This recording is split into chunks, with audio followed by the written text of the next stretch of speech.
అనుదినము ఈ మొదటి జామున ఈ కార్యక్రమాన్ని వీక్షిస్తున్న మీ అందరికీ నా హృదయపూర్వకమైన శుభాకాంక్షలు తెలియపరుస్తున్నాను. తండ్రికి మహిమ.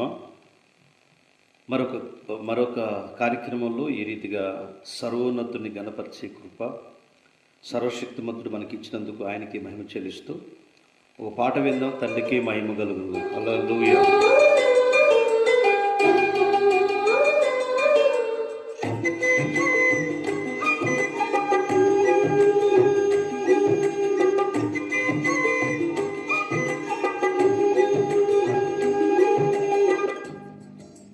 నేనంటే నీకెందుకో ఈ ప్రేమ, నన్ను మరచిపోవెందుకో.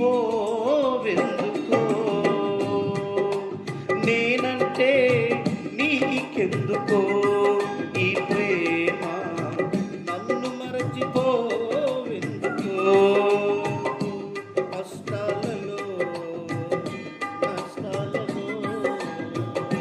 యాదులలో బాధలలో కన్నీళ్ళలో కడగళ్ళలో వేదనలో శోధనలో నా ప్రాణమైనావు నీవు.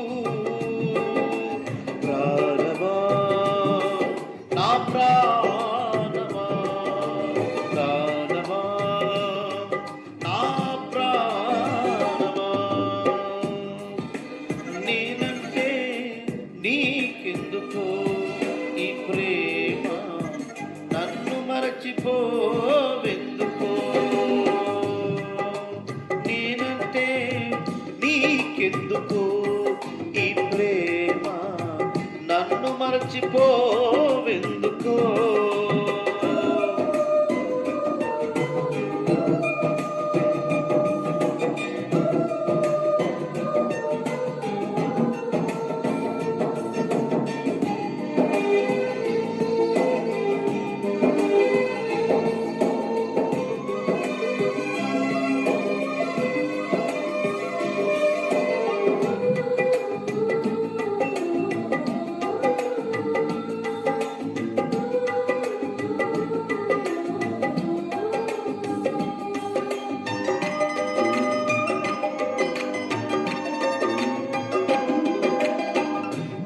మర్చిపోయినా నన్ను మర్చిపోలేవు, నిన్ను విడిచిపోయినా నన్ను వీడిపోలేవు.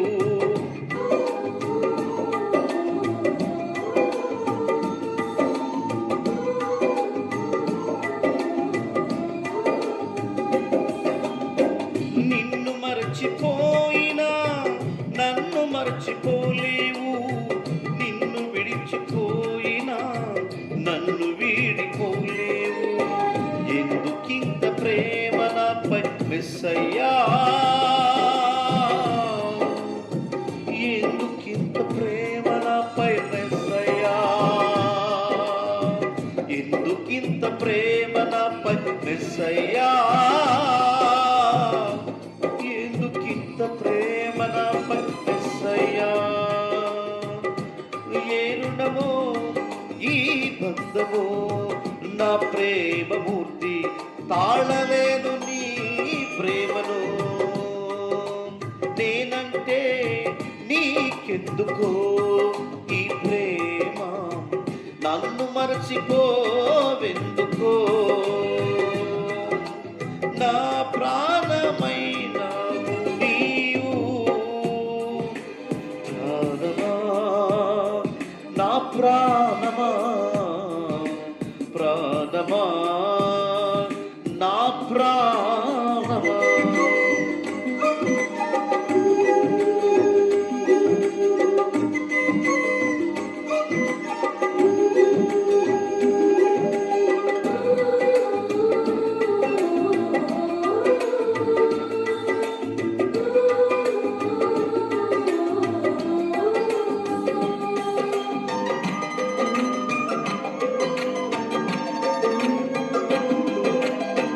ప్రార్థించకపోయినా పలకరిస్తూ ఉంటావు, మాట వినకపోయినా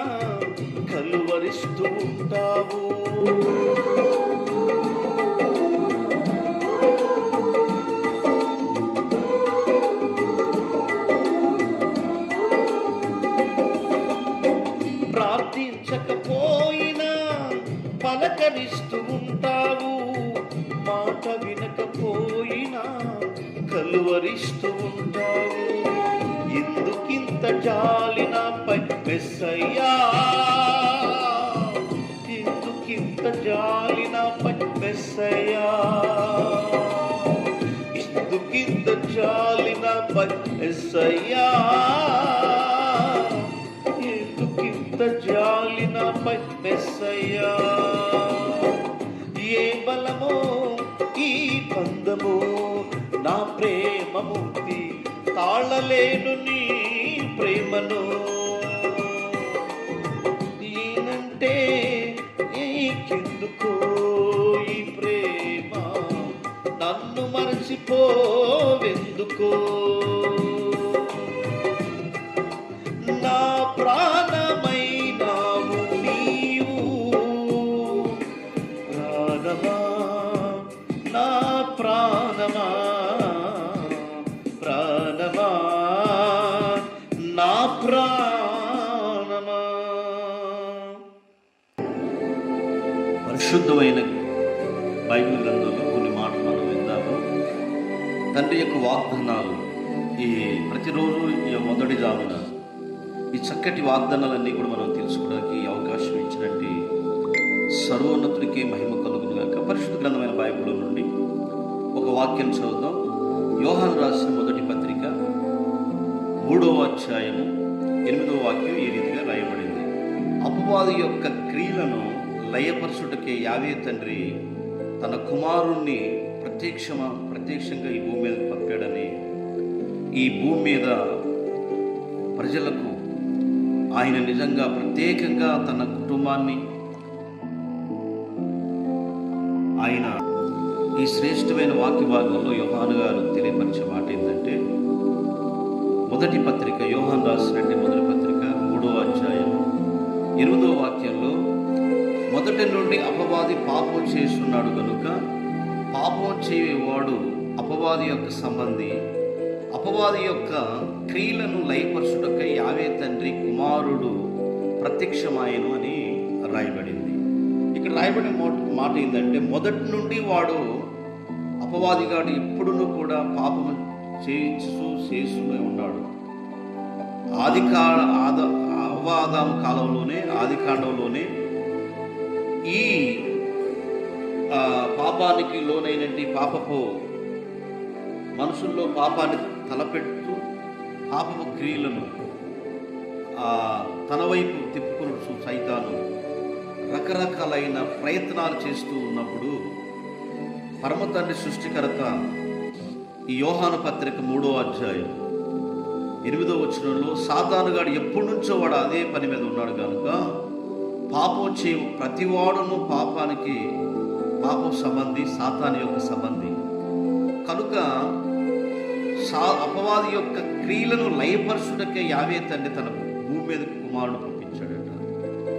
వాడు మొదటి నుండి పాపపు తలంపులు, ఊహలు ప్రజలందరినీ కూడా తన వైపు తిప్పుకుని ఉండడానికి వాడు వస్తూ ఉన్నాడు. కాబట్టి అందుకని సాతాను యొక్క కోరలను, సాతాను యొక్క ఉద్దేశాలను బంధించుటకే తన ప్రియకుమారుడైన సొంత కుమారుని భూమి మీదకి పంపించాడు. ఎందుకంటే ఒక టీవీ ఉందనుకున్న టీవీ చెడిపోయింది, అది బాగు కాదని చెప్పారు. ఎక్కడికి వెళ్ళినప్పటికీ కూడా అది బాగు కాదు. కారణం ఏంటంటే అది చెడిపోయింది. కాబట్టి అపవాది కూడా చెడిపోయిన దగ్గరికి, చెడగొట్టినోడి దగ్గరికి, వ్యభిచారుల దగ్గరికి, దొంగల దగ్గరికి వెళ్ళదు. ఎడిదిరిగి దాన్ని అన్వేషణ ఏంటంటే, పరిశుద్ధులు ఎక్కడైతే ఉన్నారో, తనకు విరోధులు ఎక్కడున్నారో వాళ్ళ దగ్గరికి వచ్చి వాళ్ళని ఏం చేసిందంటే భక్తిలో వెదకుండా చేసిద్దని లేఖనం తెలియపరుస్తూ ఉంది. మరొక మాట రోమపత్రిక 16వ అధ్యాయం 20వ వచనంలో, సమాధానకర్త యొక్క యావే తండ్రి సాతాను మీ కాళ్ళ కింద శీఘ్రంగా చితకదొక్కుస్తున్న మన రక్షకుడి యాశ్వమెస్సయ కృపకు మీకు తోడై ఉండునుగాక అని రాయబడింది. అంటే శీఘ్రంగా యాశ్వమెస్సయ వారు సాతానుని, తన మరణాన్ని, సాతాను అనుసరులను, ఆ పాపాన్ని తీసివేయటికి భూమి మీద మానవ రూపిగా మానవునిగా ఈ భూమి మీదకి రావటం జరిగింది. సీమలు వెళ్తూ ఉన్నాయి అనుకోండి, ఆ సీమల్లో మన భాష సీమలకు తెలియదు, సీమల భాష మనకు తెలియదు. ఆ సీమలు పెడుతున్నప్పుడు చనిపోయే స్థితిలో ఉన్నప్పుడు నిజంగా ఆ సేవ భాష తెలిస్తేనే, సేవగా మారితేనే ఆ సేవలకు తెలుసు.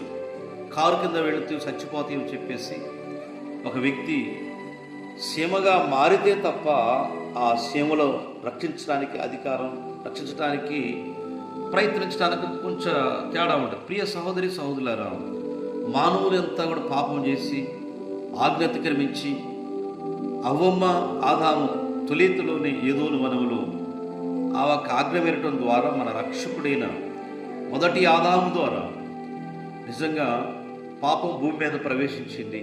కడపటి ఆదాము రక్షకుడైన యేసు గారి ద్వారా ఆయన మన భూమి మీదకి సమాధానకర్తగా వచ్చినట్లుగా ఒక అధికారాన్ని పొందుకొని ఆ అధికారం మనకీయడానికి వచ్చాడు. కాబట్టి అందుకని శిష్యులకు తెలియపరిచాడు లోకాసువార్త 10:19 ఇదిగో పాములను తేళ్లను త్రొక్కుటకు శత్రు బలవంతుడి మీద మీకు అధికారము అనుగ్రహించి ఉన్నాను కనుక ఏదియో మీకెంత మాత్రం హాని చేయదని చెప్పేసి శిష్యులతో యేసు చెప్పాడు.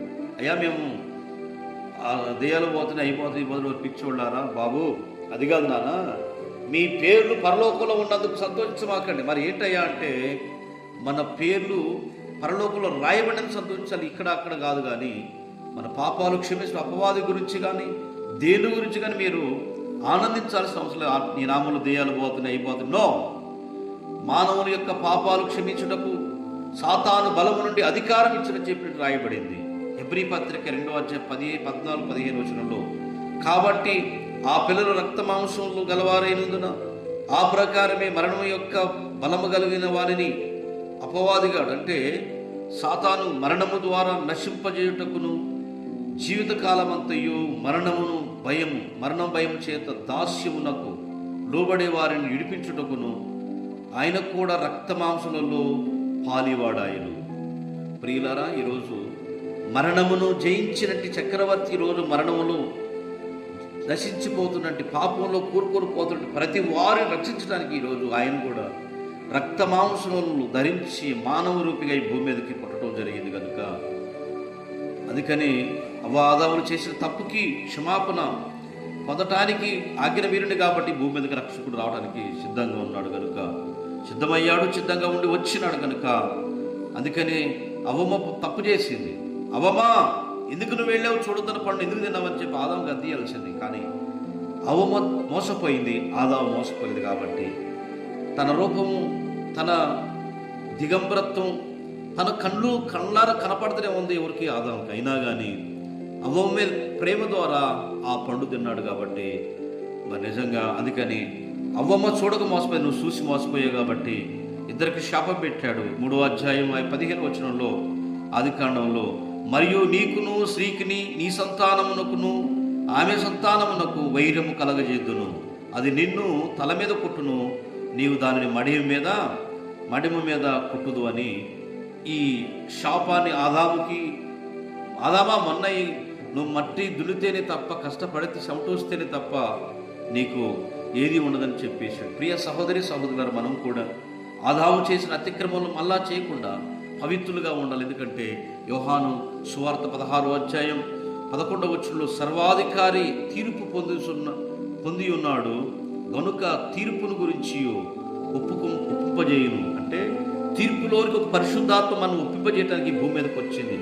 సర్వాధికారం పొందిన ఆయన మరణించి తిరిగి లేచి ఆరోపణే వెళ్ళిపోయాడు. కాబట్టి పరిశుద్ధాత్మ మనతో ఉంది కాబట్టి దాన్ని బట్టి మనం ఏం చేయాలంటే పరిశుద్ధాత్మ పాపాలు ఒప్పింపజేసి మనని పవిత్రులుగా ఆయన దగ్గర చిత్తపరచడానికి ఈ భూమి మీద ఉంది. కాబట్టి అది సర్వాధికారం పొందింది కనుక పరిశుద్ధాత్మ పొందింది కాబట్టి తీర్పు దినమున మనమందరం ఒప్పింపజేసి పాపాలు ఒప్పుకొని పశ్చాత్తాపడి ప్రభువు దగ్గర సాకిల పడదాం. తండ్రి అట్టి కృపాధన్యత మనందరికీ దయ చూపించడు గాక. ప్రార్థన. మహాగరుడైన తండ్రి, పరిశుద్ధుడా, ఈ పరిశుద్ధ వాగ్దానాలన్నీ విన్న బిడ్డలను ఆశీర్వదించండి, కృపతో నింపండి, బలపరచండి.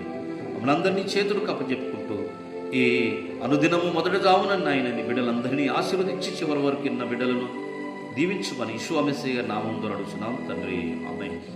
ఈ కార్యక్రమాన్ని అందరూ సబ్స్క్రైబ్ చేయండి. అలాగే అనేకులకు తెలియపరచిన తండ్రి మనందరినీ ఆశీర్వదించుగాక. షాలోమ్ అండి.